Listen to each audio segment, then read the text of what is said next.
told myself I'd be really honest if I did this podcast thing. I've been on projects with clients where... How does what you do make you feel? And not as a reaction to the world around you, but how does it make you feel as an artist? I don't have any moral quandaries about AI. I mean, I'm not for it. I'm not necessarily against it. Is this the next major technology? That is such a healthy perspective. I'm so glad we decided to do this talk. You've already convinced me you're going to be a perfect person for this.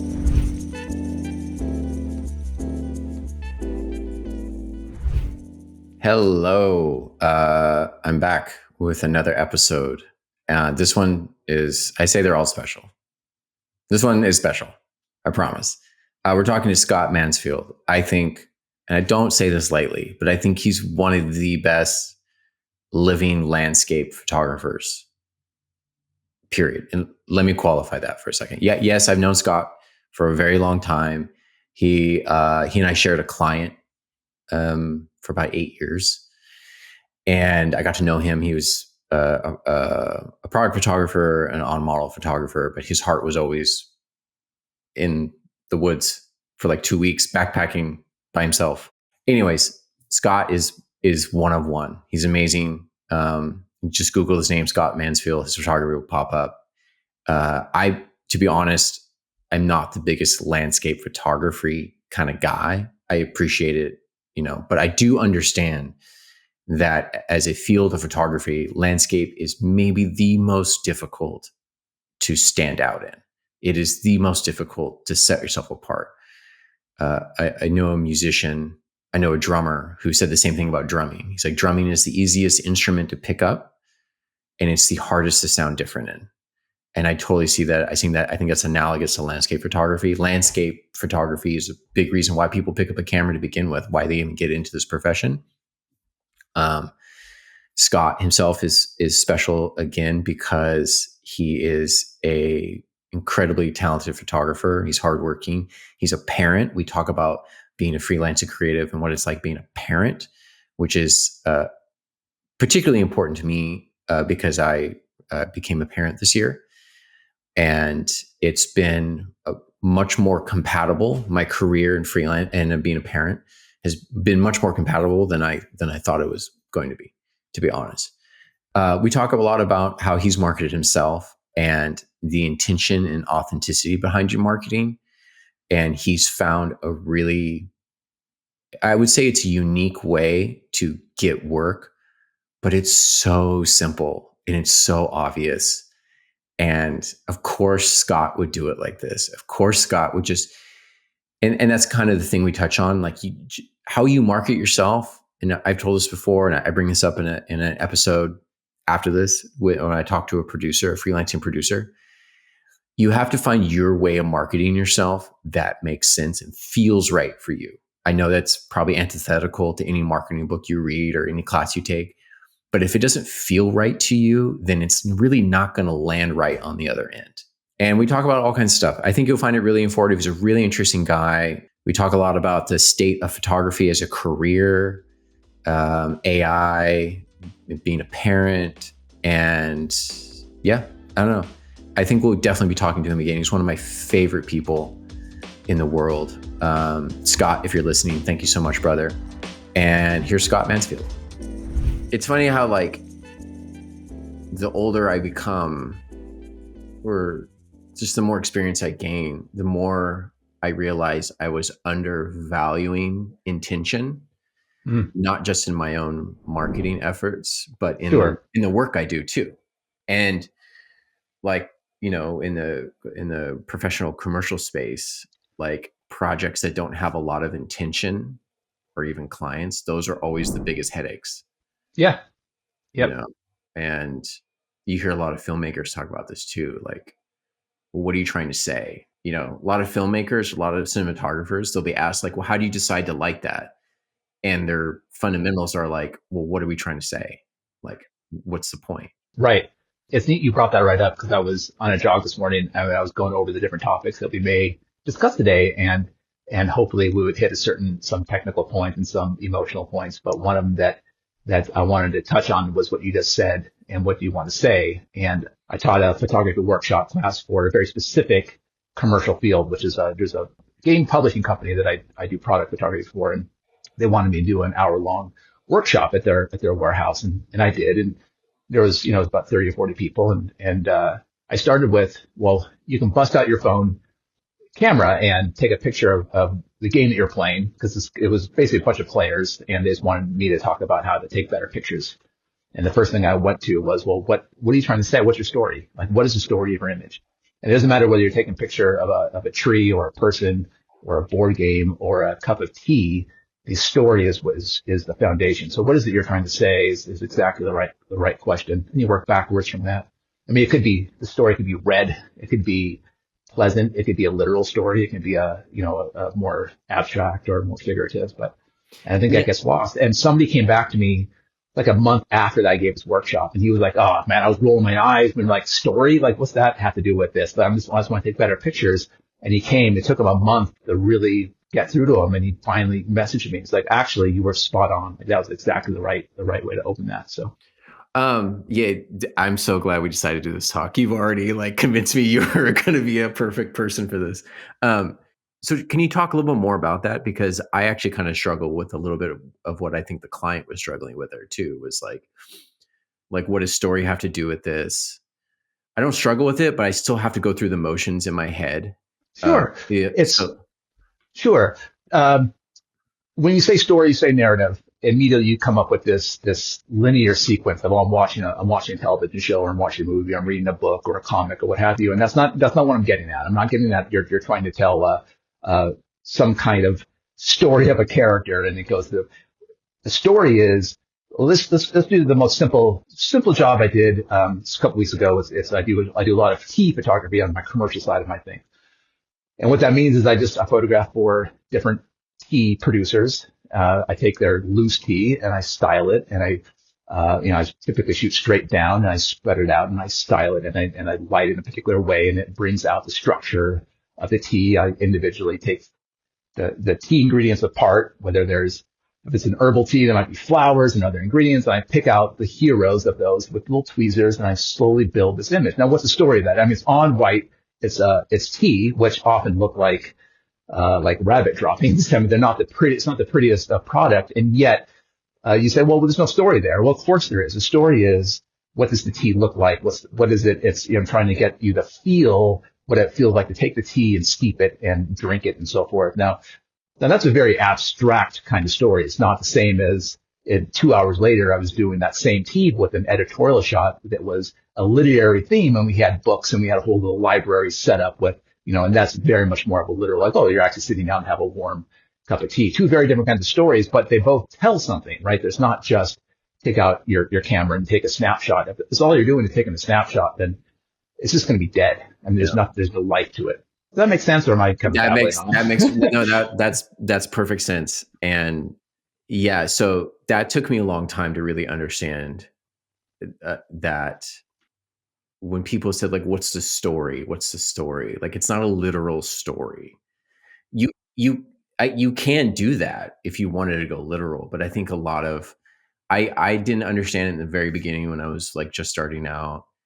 And now when I have to try to talk a client going in that direction, I don't use the word story anymore, because it was just like, I know where they're coming from. It's not linear. It's not this hero's journey. You're not going to like, but it is kind of more like, I try to say, like, what's the world that we're shooting this in? Like, what else? If we're shooting a person, if we're shooting a model, like, kind of what's her character, and what is the impression or the emotional resonance that you want your customer to have when they look at this? Like, what, like, you know what I mean? Like, one still image isn't going to tell this whole 3-act story. No, of course not. But it's a piece of a mosaic that you're trying to put together for your audience, whomever they might be.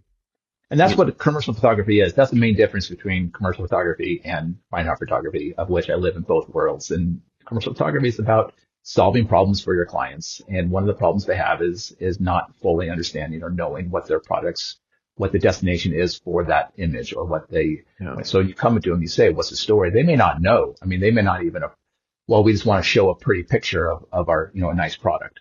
Yeah. I wish photographers had some kind of arena to sharpen their skills and even compete a little bit.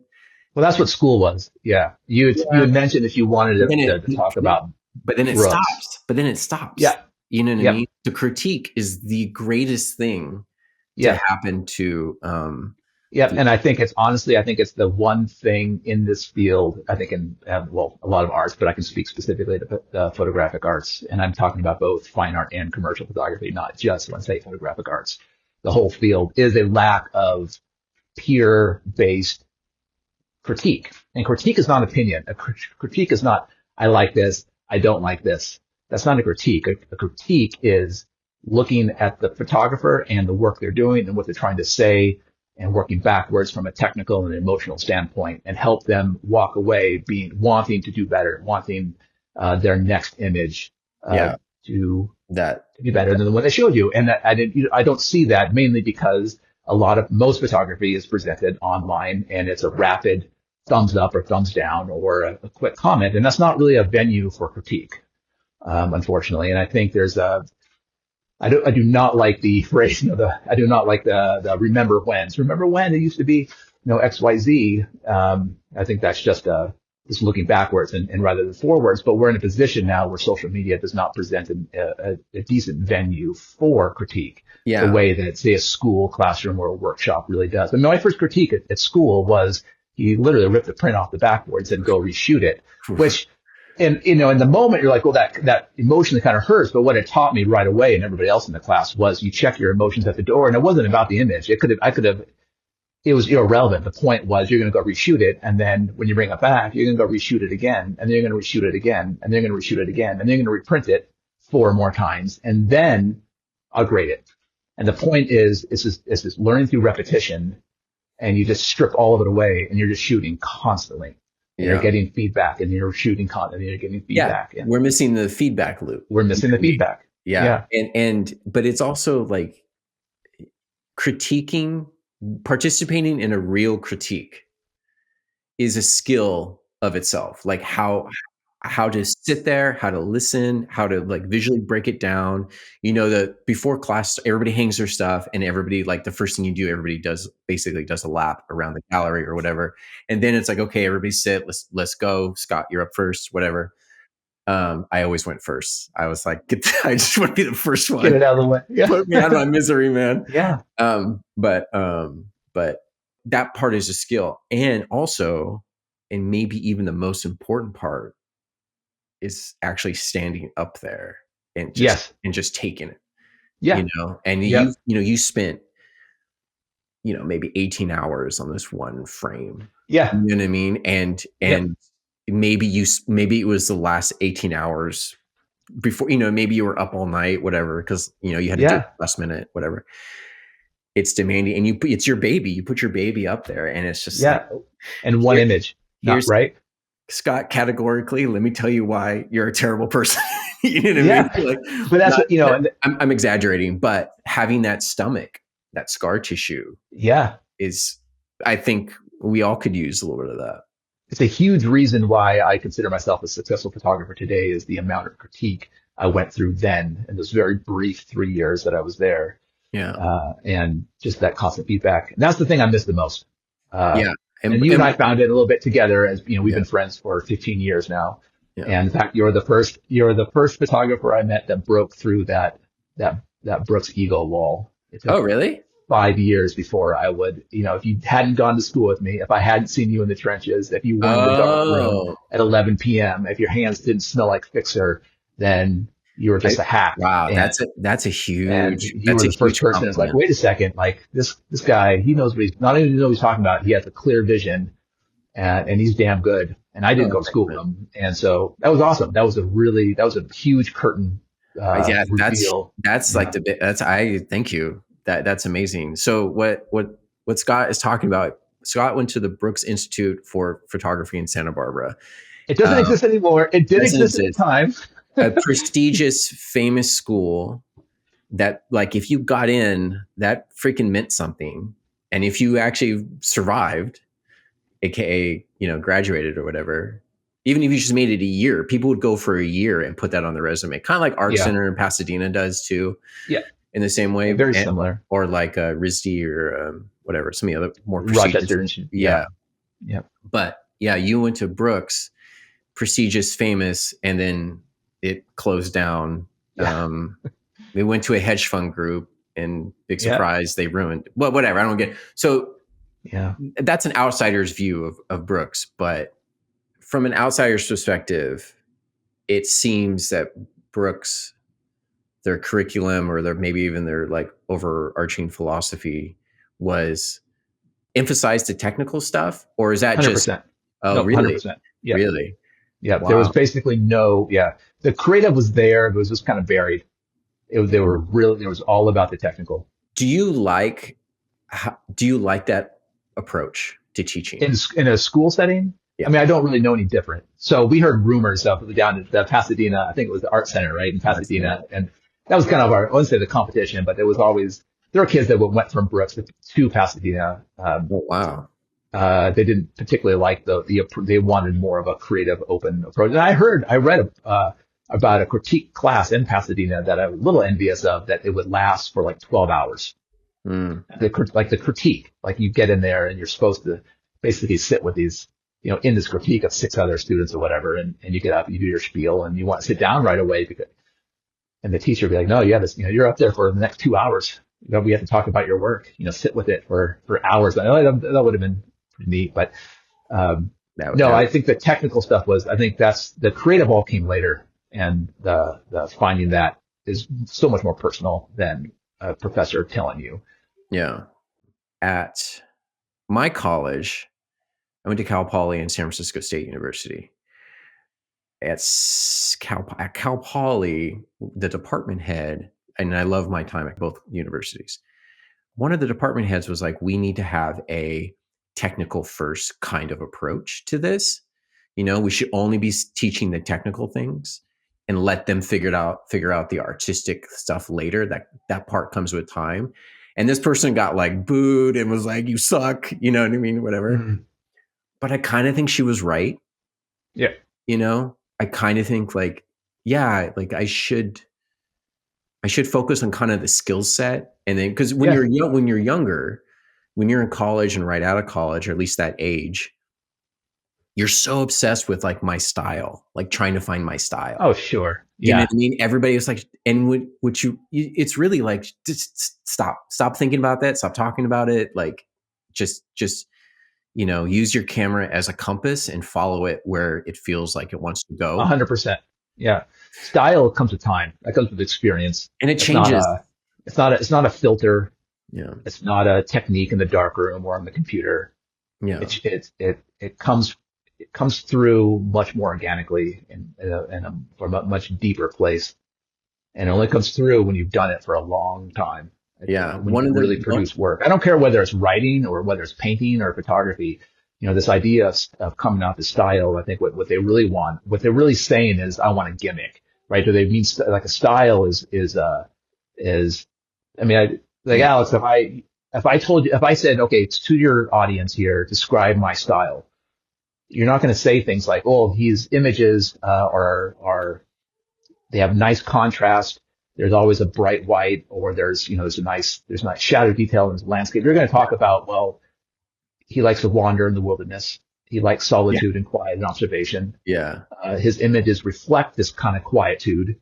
And so, I imagine those are the adjectives or the ways you're going to describe it. And that does not come overnight. That takes time to a chef doesn't walk into the kitchen and say, I'm not going to learn how to do knife work, or I'm not going to learn what acid means, or I'm not going to learn how to pair acid with sweet or whatever. I just want to like be creative, and that's fine, but there's real tools behind this stuff. I think one of the best ways to talk about photography, especially if you're teaching it, is to use the chef analogies, and metaphors. And a really good chef could walk into any kitchen and figure it out, no matter what the ingredients are. Yeah. Like, what do you want to eat tonight? Like a really good chef, maybe that's not right. I'll say this next thing, not from a point of arrogance or ego, but from a point of view of experience, is that cameras are not a mystery to me.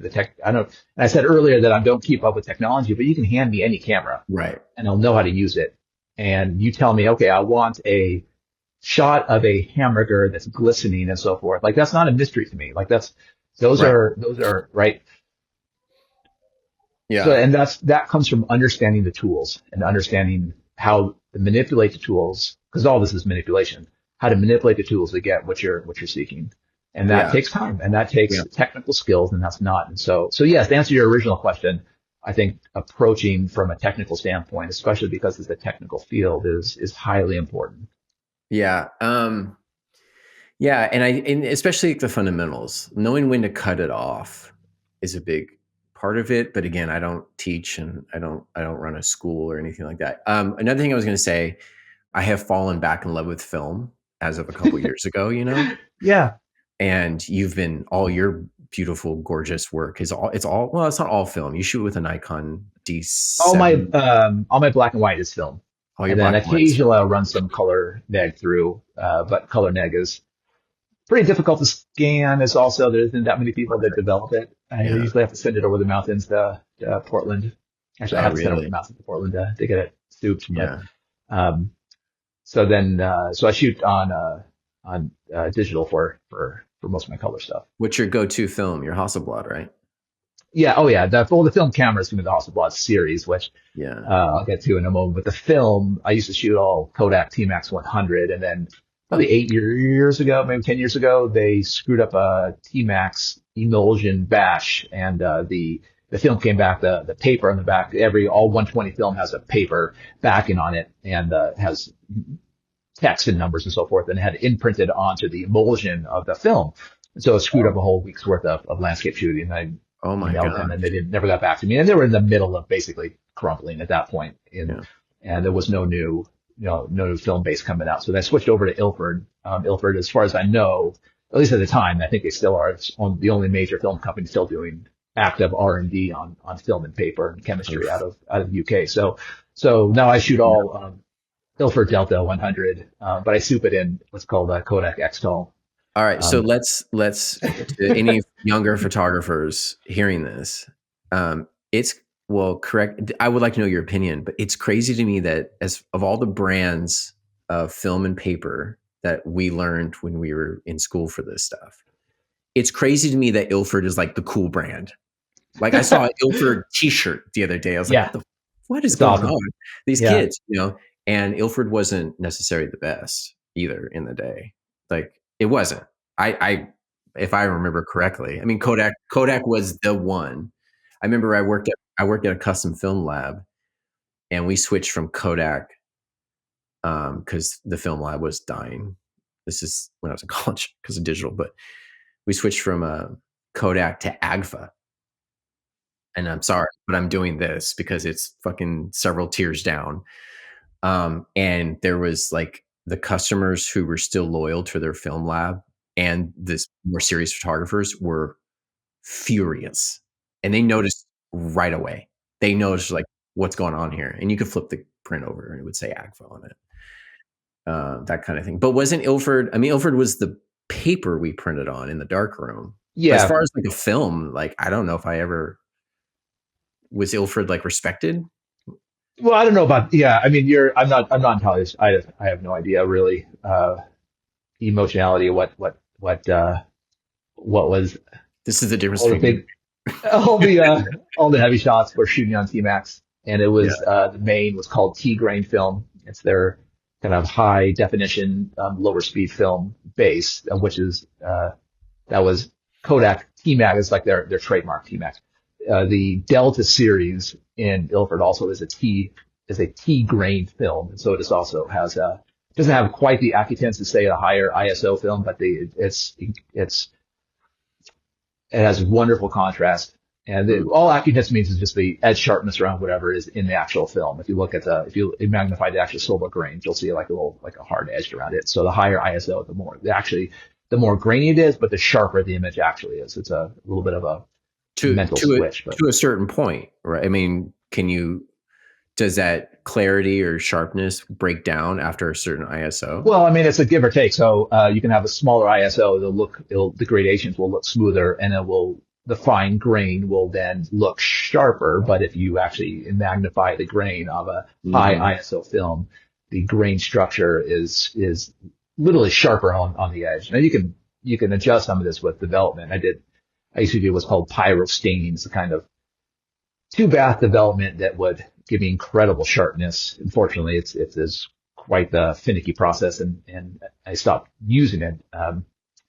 But kind of got off on a weird track. No, no. Yeah. So when I was printing in the darkroom, it was all Ilford paper, and I had shot all Kodak, like I said, at that time, and that's been switched over, and it's been great. I mean, actually, I prefer it now much more because I feel like the actual plastic of the film itself is a little bit thinner, so it doesn't pop at all in the back of the camera back. So there's no ripples or anything. It's completely smooth. But Have you seen Kodak, or not Kodak, Polaroid's new Polaroid camera that they came out like 3 no. years ago? It's $600, $500 or $600.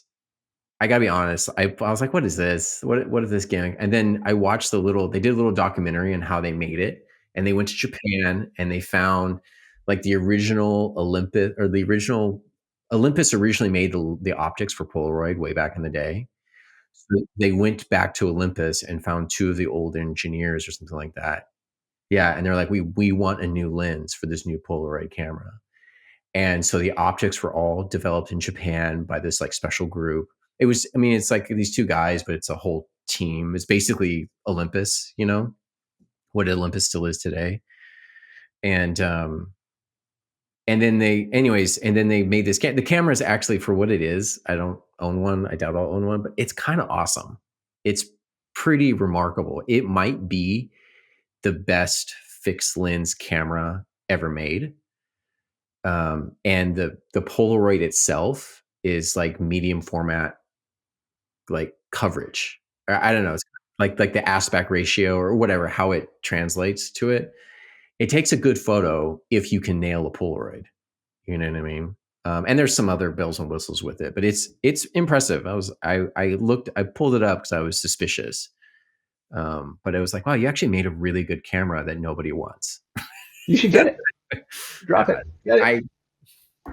I was thinking about it just to support them, like just support, like, you're doing this is cool. And it'll be like, I have a Polaroid and like, everybody loves a Polaroid, like it's a kind of a party trick, but I was like, I need actual cameras. I got other things I got to spend my money on, and a child. Oh, sure.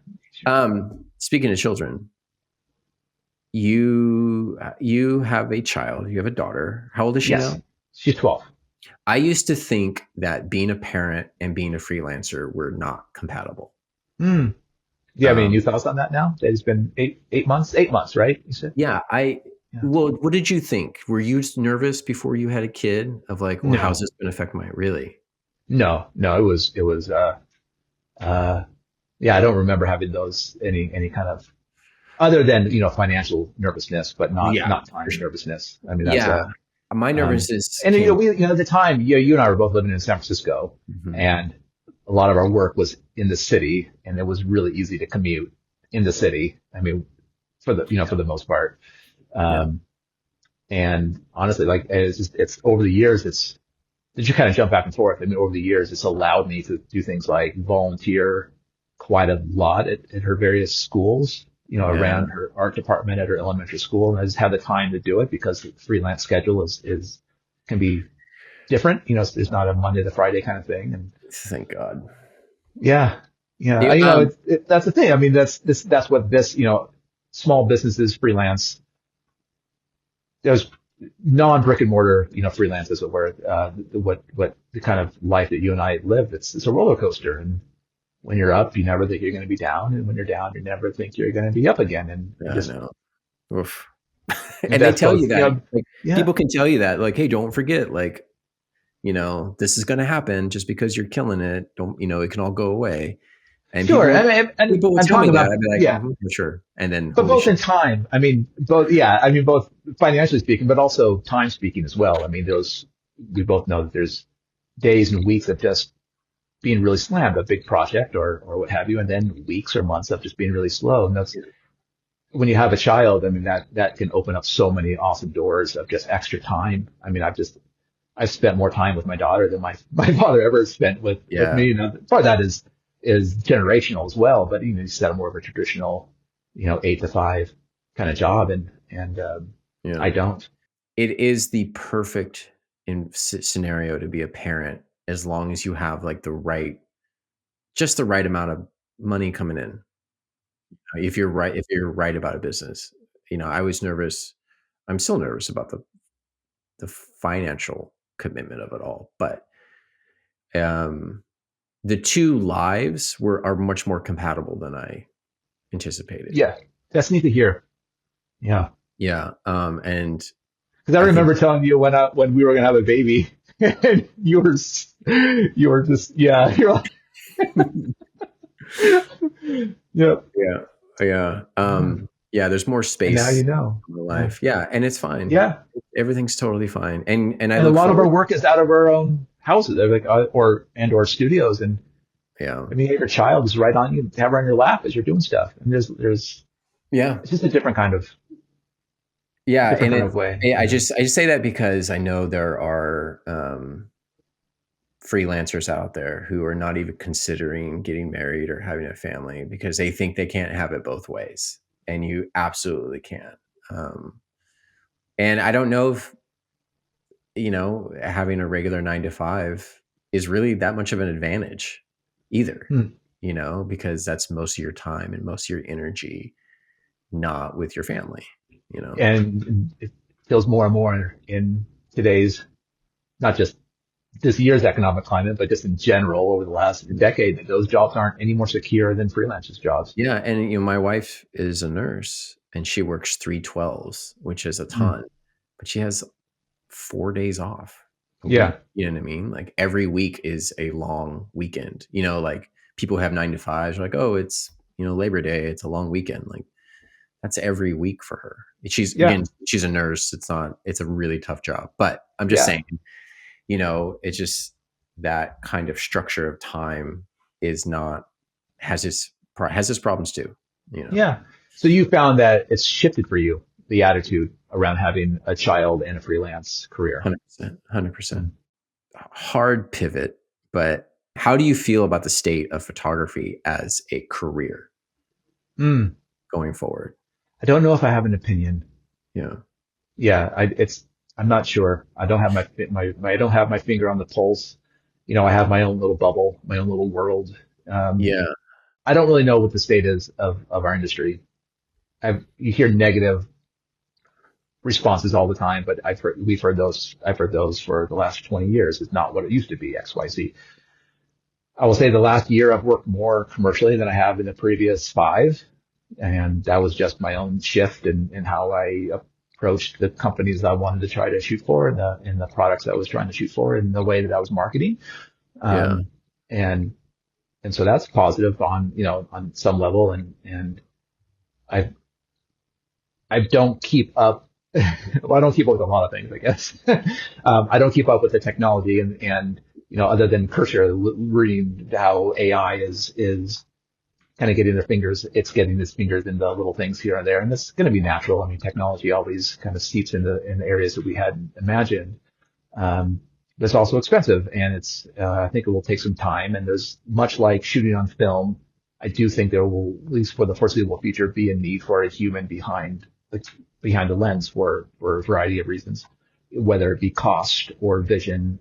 Um, my main issue with removing the human from that element and relying just on an algorithm is the same response I get when I'm in any city in the country, any outlying area of any city of any country. We've all experienced the strip mall or the open air commercial center, and it's all just kind of beige and bland. And you have a Best Buy and a Target and Hmm. a whatever eatery, and it could be anywhere. I could be in Austin, or I could be in Seattle, I can be in LA, or I could be in Salt Lake City. There's no creativity. And I feel the same way when we talk about automation in photography and the arts specifically, is this kind of bland amalgamation of algorithms kind of grouped together, and there's no guts there. And so I think you need that human there throw a little fork every now and then. Yeah, no, and you touched on so many, like, I could talk to you for the next 6 hours, man. Um, I'm going to start with that last point first. We're talking about AI. That's kind of where the Sure. conversation Well, went. yeah, I mean, just only because I'm not, and again, It, I don't know, just to bring up the word again, I don't have any moral quandaries about AI. I mean, I'm not for it. I'm not necessarily against it. You know, uh, it's just another technology. It's just the next major technology. that is such a healthy perspective, and it's a perspective I took the long way I around to come to that mindset. Hmm. It's really interesting to hear you talk like that, because if somebody who didn't hear you say that and they only saw your work or your website and read what you were all about, I think they would assume you would be like the super anti technology like kind of person, but you're not. You're not necessarily endorsing it either, but you're just like it's just the next thing. If I can kind of put words in your mouth, Yeah. it's just the next thing. And my whole thing is, and that was all really well said, my whole thing is it's a tool. And to go back to using the chef analogy, AI, as far as generating visuals, is a microwave in a kitchen, right? It opens up a whole lot of possibilities and a whole bunch of different like frozen substandard ingredients. You can throw that in the microwave and then boom, it's a pot pie that you if you squint your eyes enough and like you can kind of fool yourself into it being like real and like home cooked. But it for certain scenarios in certain situation, that microwave is all you need. And I think that kind of photography, what I'm trying to call like task oriented photography, where it's empty calories, but we just need to get this thing shot and up on the website kind of stuff. That will AI is, I think, coming for those scenarios first. I think your I, microwave analogy at the moment is very good. but there's a twist to this. But there's a twist. My brother-in-law is like he is a chef's chef. He went to CIA out in New York. He's cooked at like some serious Napa restaurants. Like he's the real deal. he it, it's so frustrating when he comes and hangs out here and we cook dinner at my house, because he'll go in my kitchen and he's got all this, it's the same tools I use every day. Do Yeah. you know what I mean? It's the same shit. There's no difference, same ingredients, same tools, and what he can produce is Yeah. just worlds better. Yeah. So the twist is, if AI is a tool, if it's a microwave, that microwave is still it's still in better hands in with a chef, you know, manipulating it, Of course. that kind of thing. Um, and so I see AI more as a tool that will that is better in our hands. And I think I just laid out a pretty good case for that. That's better in our hands, and it will kind of amplify or magnify our current skill set or talents anyways. Sure. As long as we're not afraid of it and we try to pretend it's not there, like I used to with digital photography.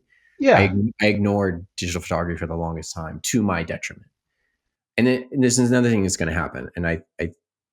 And this gives me a lot of like, it takes a lot of the fear away of AI. And you kind of touched on it with your strip mall analogy. Everybody is going to make this tool is going to be super accessible to everybody. And it all kind of does the same thing. And it's going to homogenize a certain aesthetic.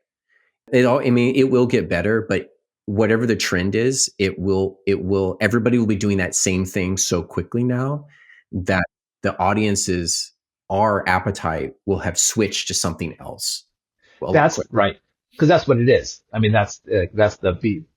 It seems magical, but Right. it, like every computer program, it does what it's told.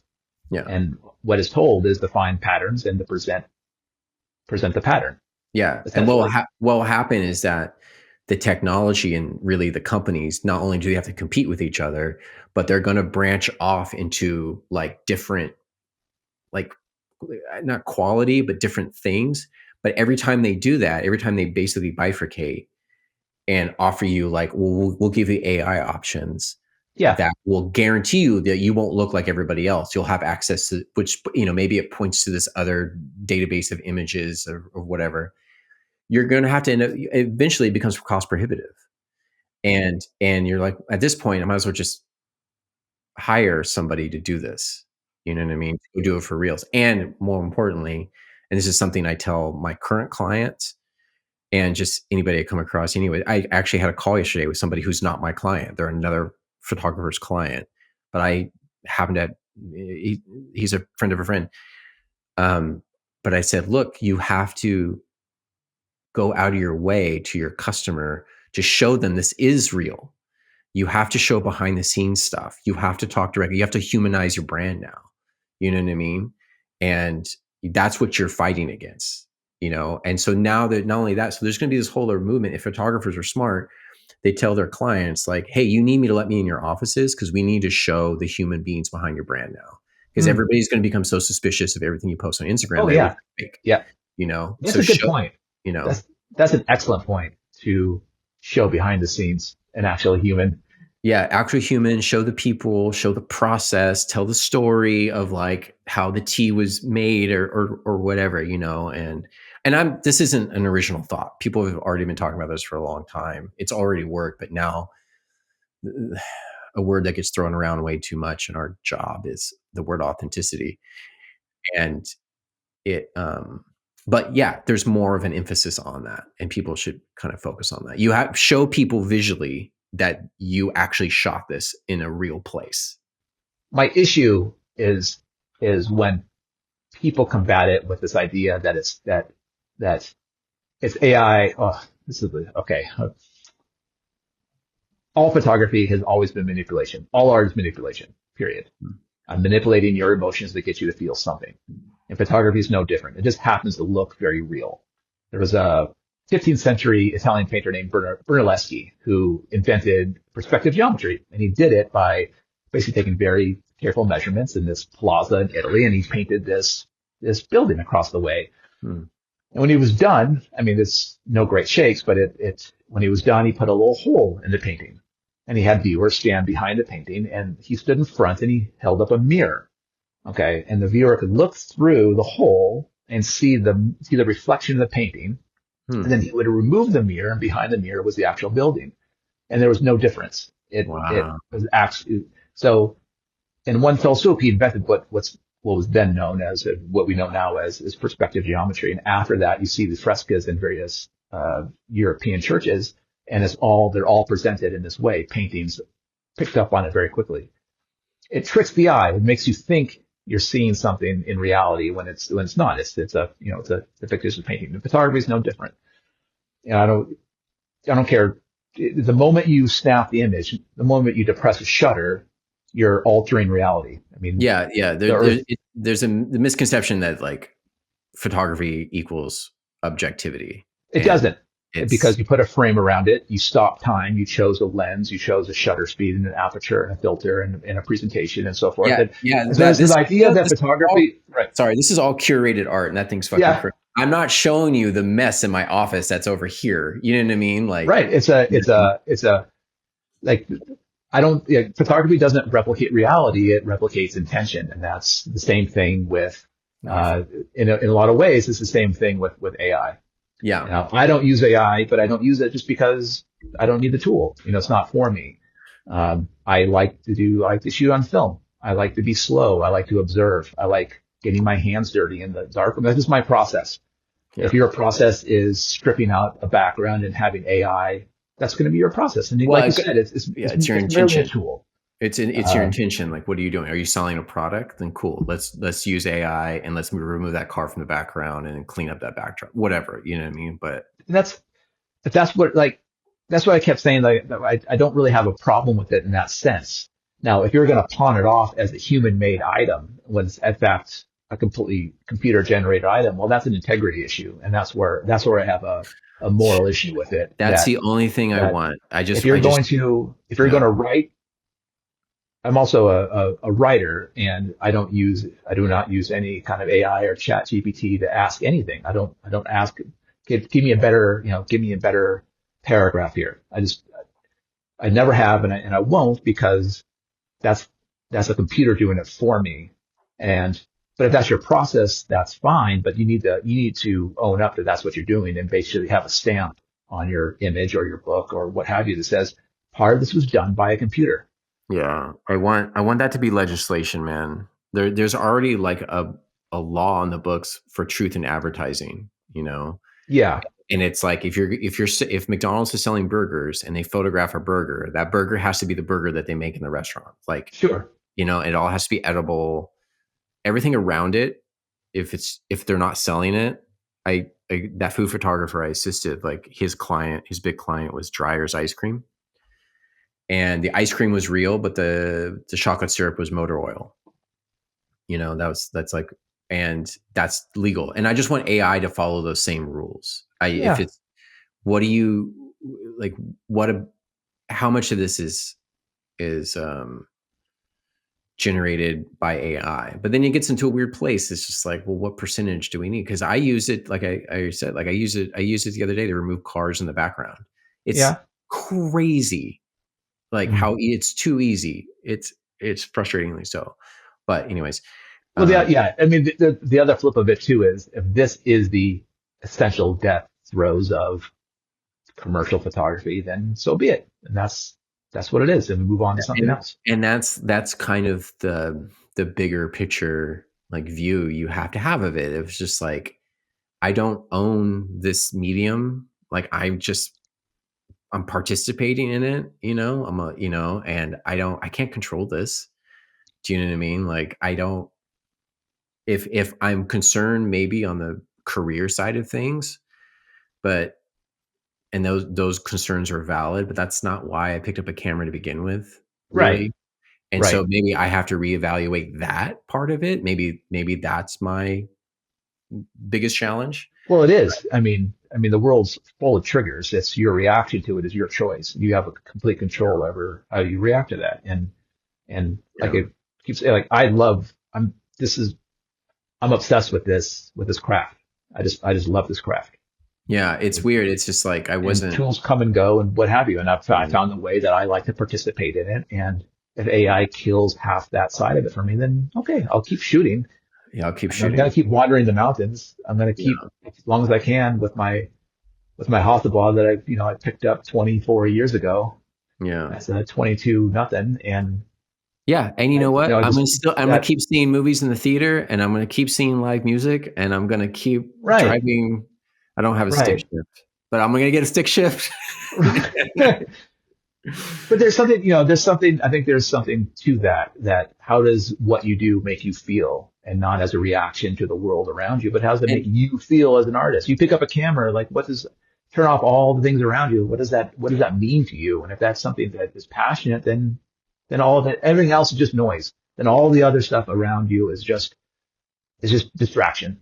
I've always the problem with me, and maybe this is you too, is that like the process of photography, shooting it, developing your film, darkroom, printing it, like that whole thing is why I fell in love with it. But then the very next moment, I was yearning to be a better photographer. You know what I mean? Like, I wanted to get good at it. It was important to me that I got good. And those were just kind of like a 1-2 beat. And I wonder if I have to remind myself, like, you I'm good, but that's not why I love it. I like being good at it, but I just kind of like Yeah, the process. And I don't have a dark room or yeah, anything, no, but that's yeah, like, this sounds so silly, but during COVID, like, all my income, like, disappeared. And I had nieces graduating high school, and they wanted like senior portraits. I was like, okay, but we're going to do this my way.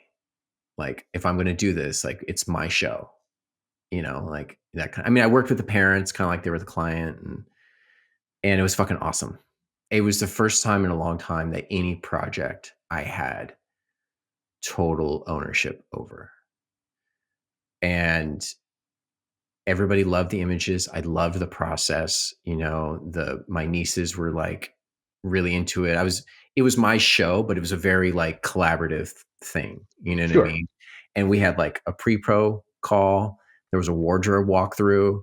Like I scouted locations. We talked about hair and makeup. Mostly what I did was listen to my nieces and was like, because they were doing a whole page of photos for their yearbook or something. And so it wasn't just like a nice shot. It was like the story. Like, so I Yeah. was like, where do you hang out? Like, what do you do? Do you know what I mean? Like, who do what car do you drive when you get there? And everybody played sports. So we did like a sport thing. So I was like, okay, I'm going to create this little thing where I'm going to try to condense your entire high school life into one page Whoa. collage. And we just took fun photos, and some of them were really nice, and really like, beautifully lit and all this other stuff. And then other shots, my Kinsey, she goes to Dutch Brothers all the time. And I was like, okay, we're going to Dutch Bros. And I got in her car and I like hunkered down. I shot it with this really wide angle lens. I was like, go to Dutch Bros. And like, I shot her whole thing. I hopped out of the car. I shot her handing money back and forth, to the person. You know what I mean? And I did this whole little thing, and it was freaking awesome. It was awesome. I'm bringing this back around to what we're talking about. This is what this has to do with my approach to AI. So in those moments, I was like, wow, not only are the images great, but I really had a great time doing it. And so did everybody else. And I was like, when work started to come back again, I have taken this stance of like, I'm taking more ownership over projects, big or small. Actually, the smaller the project, the more it's my show. Yep. And I've given that advice to other people. Like, if your client or protect a new client, like they only have like a couple grand, there's nothing wrong with saying you're not undercutting anybody else, as long as you make it your thing. Like, like narrow the scope. No, we're not shooting 50 looks. We're going to do 10, or whatever. Like, it doesn't have to be the hardest day of your life, and you should take creative control over it. And I've learned that is the best antidote to any kind of anxiety over technology. Take over the creative conversation. Be more of a partner, be more of a strategic partner, and talk about, like, just be honest. Like, I wouldn't shoot that like that. There's so many shots. I don't know how you feel, but man, I told myself I'd be really honest if I did this podcast thing. I've been on projects with clients where shooting it, I just knew it wasn't going to work. I just knew that, like, this isn't whatever your marketing goals are. You're not getting, this is not how you get there, but I couldn't say that. I didn't know how to say that. I was afraid to say it, or they just had a really good budget. And I was like, all right, let's just do whatever you want to do. And that is maybe wrong.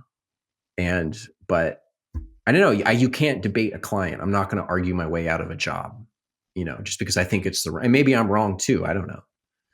But my point is, once I started taking more ownership, creative ownership, I stopped worrying about AI altogether.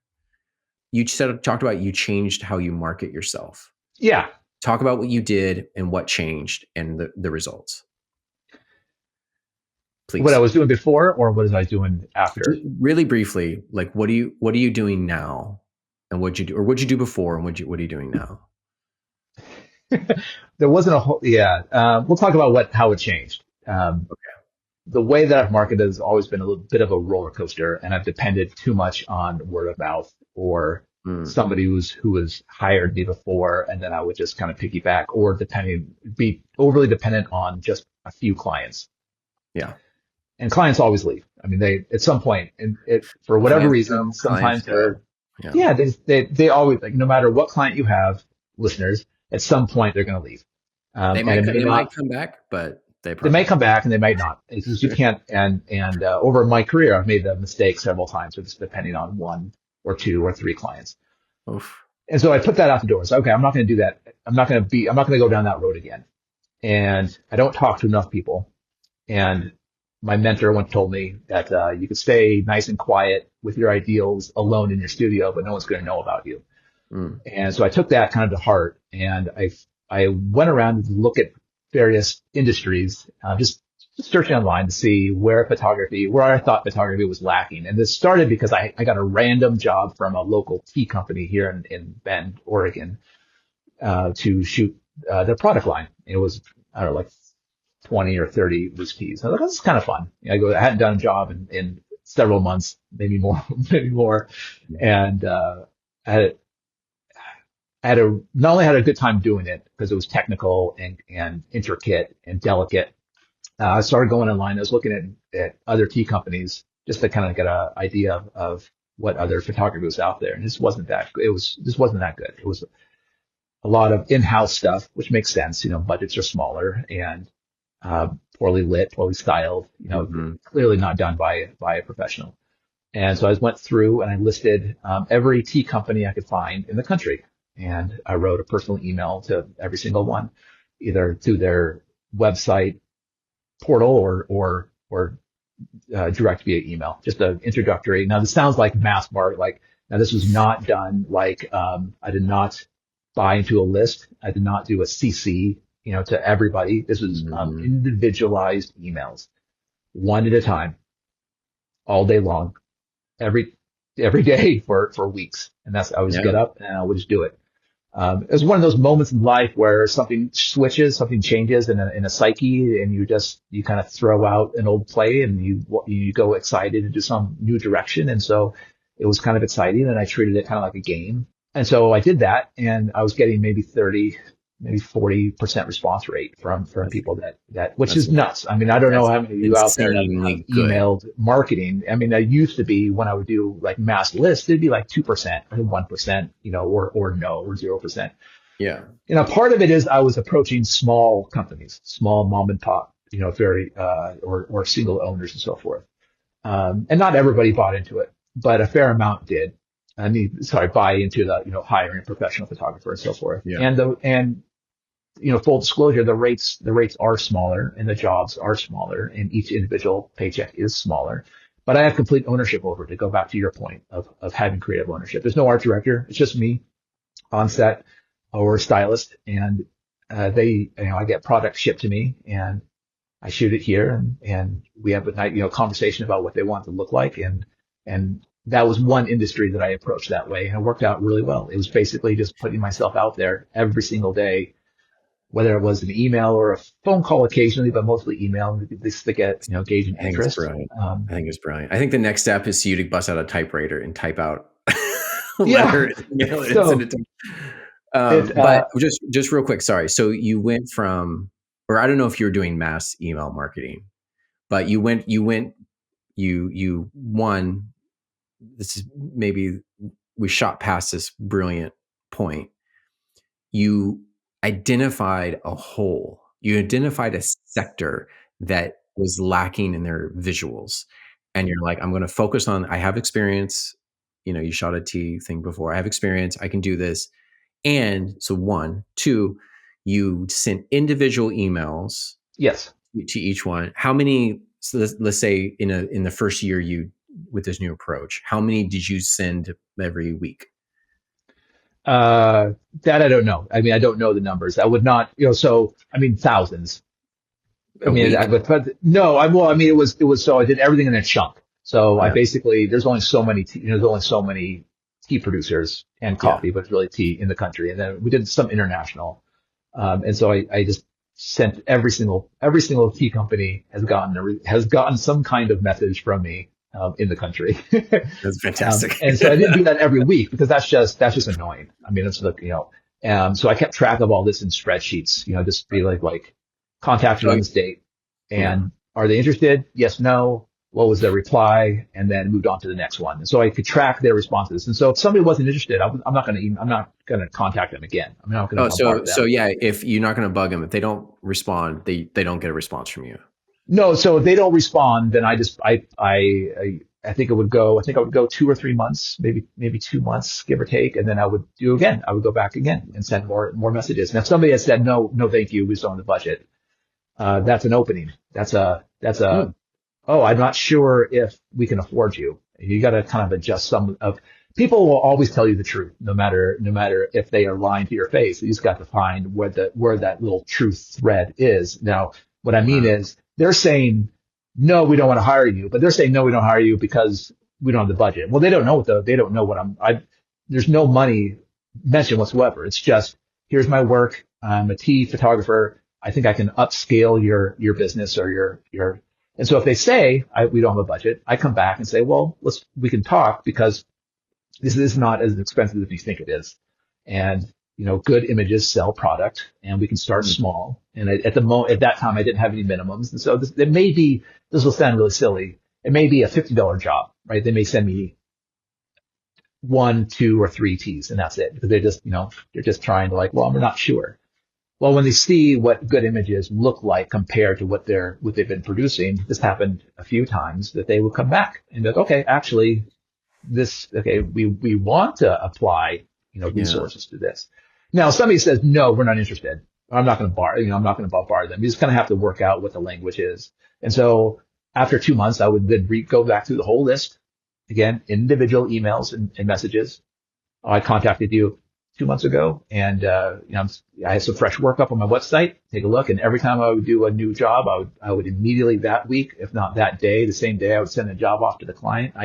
I would refresh my website. If you have a website, you have to refresh those images on a weekly, monthly basis. My website, whether it's fine art on my fine art side or the commercial side, I upload every few days. I have fresh images going up. I'm constantly updating my website.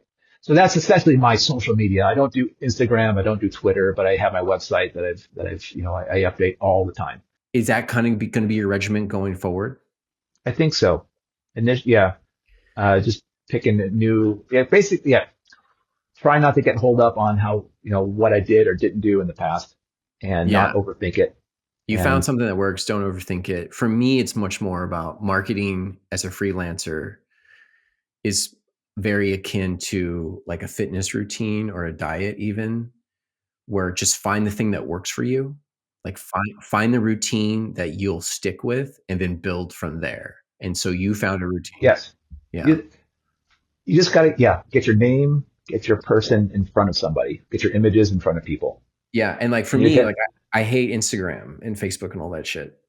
And so I don't really bother with it anymore. Yeah. I don't at all. Like I don't, I do it if I have to, but it was just like, if I was hitting some kind of resistance for whatever reason, but LinkedIn, I really like LinkedIn, and I like creating stuff like this. This is great marketing for everybody. It's a win-win. Like uploading to Instagram or even to the website in my case, that's an easy thing that makes you feel good. And it makes you feel like, and in some regards, it is a positive step, but it's also the safe positive step. The harder thing is to present yourself in a cold way to somebody that you don't know and say, you should take a look at me, whether that's through a phone call or an email, whatever you're comfortable with. But actually whatever you're uncomfortable with, you got to get a little uncomfortable. No one's going to come knock on the thing that really occurred to me over the 20 plus years I've been doing this is very rarely does anybody ever come knocking on my door or my email box or my phone and say, we heard about you. We want to use you. Yeah. It doesn't happen. Not going to happen. So you got to so I don't know if I do wish, for that to happen either. It's you have to make it just like once a year or something. Just you have to make it just a little bit.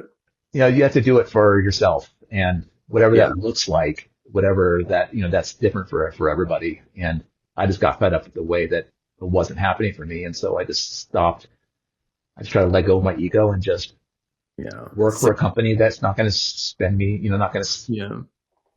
Sick and tired of being sick and tired. Yeah. And then, you know what? I've had a lot of fun. There's no client. There's no art director. There's no art buyer. I'm not buying lunch for 8 people. It's just, sure, the budgets are smaller, but also the creativity is a lot broader. And you get so much of your freedom back. You get so much. And it's really made me, you've known me for a lot of years now that I've always kind of like, oh yeah, I guess I also shoot commercial. I do commercial photography, but really I'm a fine artist. That's where my passion is. That's how it should be. And ironically, but what's kind of shifted in attitude is is yes, I am also a commercial photographer, and that Sure. is not a source of like, well, yeah, I'm a, with a half eye roll and like a little sigh and like, well, yeah, I'm a trained, I can do it, blah, blah, blah. It's no, actually there's real creativity. It's a different kind of creativity, but there's real creativity there, and you're Yeah. helping somebody solve a problem, and that's good. I, That's a good thing. I think so much of the artistic DNA is baked into who you are as a person that you can kind of throw a little more attention to the commercial side and give it a little more like reverence, and own it a little bit more. That's fine. I don't worry about that with you. With me, I lost my compass. I lost my artistic compass, and I became too focused on the invoice, and I had to work with bigger and bigger clients, and I just wanted to keep going, and I was just like, shooting whatever they wanted me to shoot because I was just on to the next thing, you Right. know. It's the Charlotte. It's the way that we thought when you and I were both working at Charlotte Mhm. Russe. I mean, it was the same kind of like, we're just here. You're just But that's fine. I mean, that's fine. I mean, that was good in some regards, though, because we got to take a little ownership. I mean, every now and then they would hit a wall and finally have to listen to us, and like, yeah, we should not shoot in a closet. This should be a studio, and, but, and, some jobs are just, it is what it is. But I mean, the more ownership we got, the more they listened to us, the better everything worked. Everything looked, in-house studios, the studio never wins. You're always caught between merchandising and marketing, but we maxed out its potential as much as we were allowed to. Um, they were always in great hands. What do you think the biggest misconception is over what we do commercially? mm, uh, oh boy, I don't know. I was like the one that came to mind initially is for something to look messy, it actually takes a lot of work. Yeah, that's a really good one. That's a really good one. Yeah. Especially with, with hair, there was some people like a messy bun or like kind of loose curls. Yeah, And a hairstylist, like, it kind of has to be their thing yeah. to do it right. It takes a lot of work to make it look rough and ready, and that's Yeah, clients are yeah. always, not always, but sometimes you'll get pushback on like, well, why do we need a hair and makeup artist? We just want the natural look. I'm like, it doesn't work Right. like that, It doesn't work that way. Yeah. Um, Scott, you have been better than I could have imagined for this Ah, talk. cheers, I man. want to do it again, man. This has been a lot of fun. You're You amazing, are, and I think conversations like this help the kids out there who are picking up a camera. I hope Who, so. And and I please, think there's a lot fewer of them too doing it, but that's another if anybody conversation. who's listening wants to email me, please don't be shy. I love chatting. I love talking with people. And Yeah, Alex, you're one of my favorite humans in the world. So this has been a lot of fun. All all right, right. amigo. Thank you so much. And You're awesome, man. Thank I'm gonna you. get this edited and think about the next time, man. You're a wonderful human being.